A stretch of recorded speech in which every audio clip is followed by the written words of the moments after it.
작가들이 일정한 시간에 거의 매일같이 쓴다는 사실을 우리는 이미 알고 있습니다. 우리가 작가들처럼 일정한 시간을 정해놓고 하루도 빠짐없이 글을 쓰는 것은 못해도 꾸준히 쓰는 것은 할 수가 있습니다. 도입부를 어떻게 할지 고민하며 낑낑대다가 겨우 쓰기 시작했는데 다시 맡을 때가 있습니다.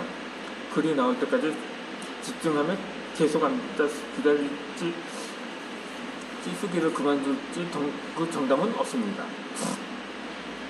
이 고리오 영감의 작가로 유명한 발자크는 평생 200편의 소설을 썼습니다. 불행히도 풍속한 삶을 노리며 작품 활동에 매진한 것이 아니라 오직 생각을 위해 글을 썼던 거죠. 발자크의 아버지는 아들을 법률가로 만들고 싶어 했으나 발자크는 작가로 성공하고 싶어 했습니다. 그런데 작가 생활을 여유있게 하려고 이런저런 부업에 손을 생겼다가 실패해서 큰 빚을 지게 되었고 사치스러운 생활 탓에 빚은 더 늘었다고 합니다.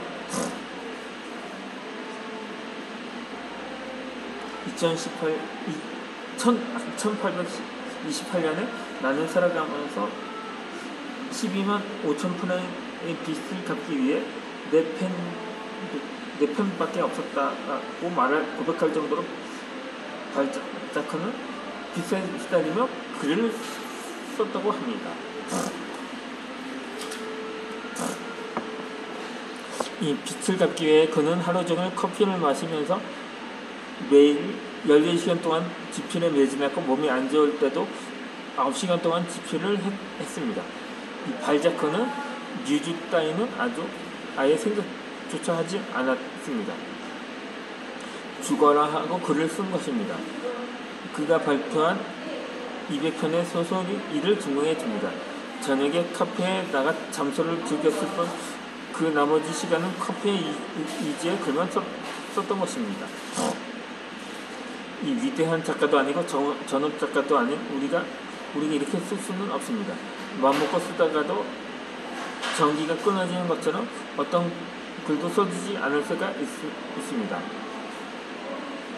일상적인 글을 쓰지 못할 이유가 별로 없습니다. 아주 조금이라도 전문적인 이야기를 써야 할 때가 문제인 거죠.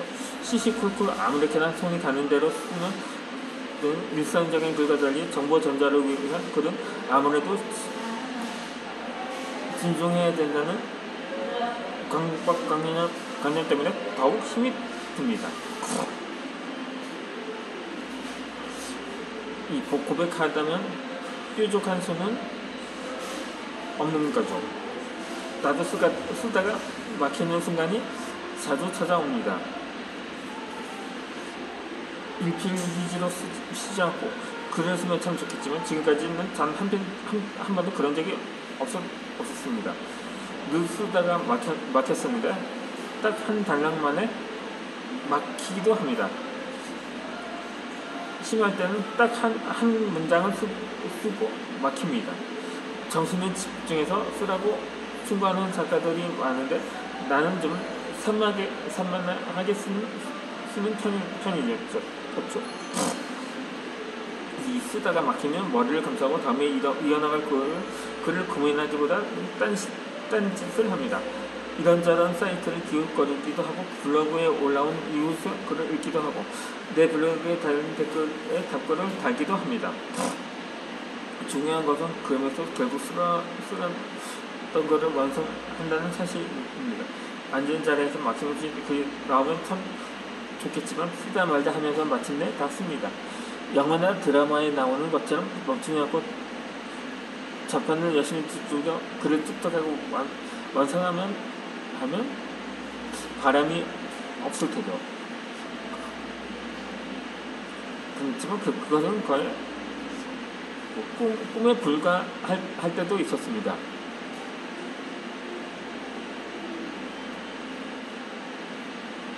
아주 가끔 무주가 찾아와 한 번에 글을 완성하는 작가도 있겠지만 나와는 상관없는 이야기인 거죠. 마감 날짜가 다가오지만 단 한 글자도 쓰지 못하고 무능력한 작가가 있습니다. 그의 소설은 출판사로부터 채점할 게 있습니다. 그런데 우연히 얻은 신약을 먹자마자 뮤지가 제대로 찾아옵니다. 밤새도록 글을 써서 출판사에 보내다 열려는 환호를 얻고 드디어 인기 작가가 됩니다. 문제는 신약을 먹지 않으면 단 한 주도 쓰지 못한다는 것입니다. 이 브래들리 쿠퍼가 주연한 영화 리미스트의 내용입니다. 안타깝게도 영화처럼 뮤즈를 찾기 위해 약을 먹는 사람도 있습니다. 약을 먹어야 쓸 수 있다는 것은 핑계인 변명일 뿐인 거죠.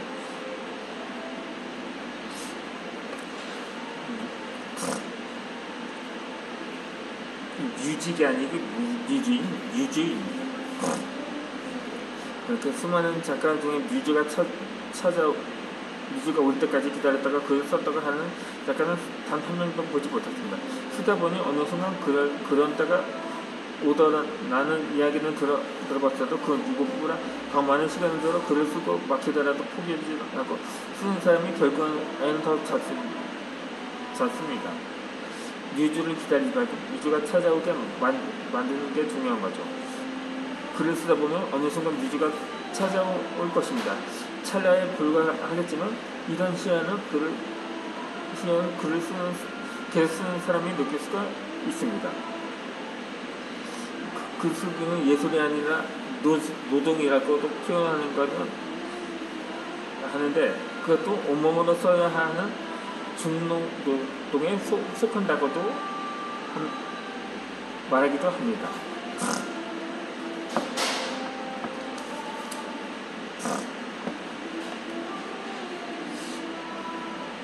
또 한편 글을 시작하기 꺼려하는 것 중에 하나가 글쓰기가 두렵고 어렵다는 이유가 있습니다. 글을 쓰지 못하는 대표적인 이유가 그렇습니다. 어릴 때의 기억, 니은지읒 등의 자음을 배우고 여기에 모음을 합쳐 단어를 만들며 즐겁게 글쓰기를 익힌 순간은 누구에게나 있을 것입니다. 그러나 단문을 넘어 한편에서 글을 완성하는 단계에 이르면 글쓰기는 더 이상 에너지가 즐거움이 아니라 피우고 싶은 두려움이 됩니다. 기왕에 글을 쓰기로 마음먹었다면 먼저 글쓰기에 대한 두려움을 없애야 합니다. 편의점에 내가 사려는 물품과 비슷한 종류가 여러 개 진열되어 있습니다. 가격을 확인하는데 3개 중에 2개만 가격이 표시되어 있습니다. 이때 편의점 직원에게 이건 얼마예요? 하고 묻는데 두려움을 느낄 사람은 없을 것입니다. 손님으로서 당연히 할 수 있는 질문이니 대부분 두렵지 않을 것입니다. 누군가를 처음 만났을 때 쑥스럽고 숫기가 없어 대화를 나누지 못합니다. 상대방을 제대로 쳐다보지 못하고 자꾸 다른 곳으로 시선을 돌립니다. 누구나 한 번쯤 이런 경험을 해봤을 것입니다. 아무리 활기차고 외향적인 성격일지라도 처음 만난 사람과의 대화에서는 어색한 순간이 찾아오기 마련입니다. 입대기가 좀 힘든 순간입니다. 그렇다고 침묵하고 있을 수는 없으니 어떻게든 대화를 이어가려고 노력합니다. 나는 사람을 처음 만날 때 낯을 가리는 편이었습니다. 나보다 나이 많은 사람을 만나면 말을 더 못했습니다. 신기하게도 그를 쓴 뒤에 낯선 사람과도 말을 잘하는 편이 되었습니다. 타인과 대화할 때 느꼈던 두려움이 적잖게 사라졌습니다. 상대방을 의식하지 않고 내가 하고 싶은 이야기를 매일같이 글로 적는 글쓰기 습관 때문에 그렇습니다. 내가 책임감을 가지지만 타인을 의식하지 않고 글로 쓰는 습관이 낯을 가리는 성격과서 바꿔 놓았던 거죠. 그때 글쓰기가 들어온 것은 불특정 다수나 특정 개인을 의식하기 때문입니다. 자신감이 부족해 스스로 글을 잘 쓰지 못한다고 생각하다 나타나는 현상일 수도 있습니다.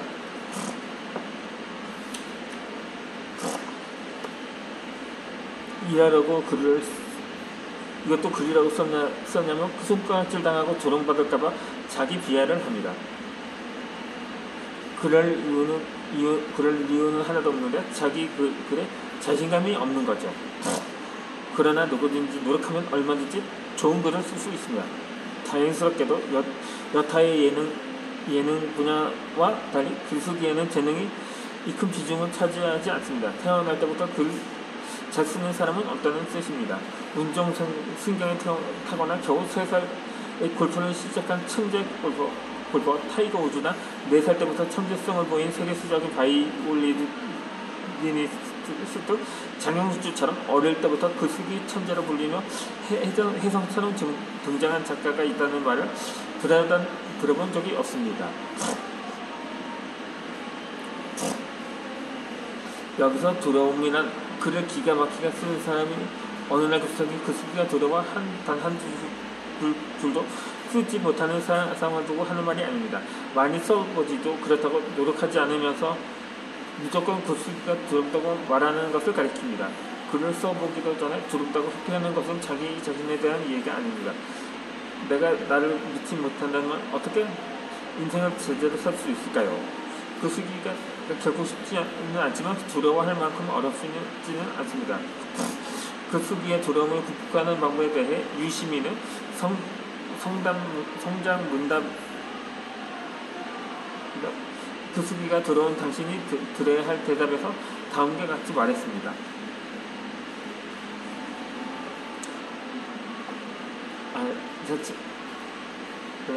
이거는 그냥 생략을 하겠습니다. 이것도 이런 하나의 저작권의 이어서 다음에 저는 다음 영상에서 뵙겠습니다.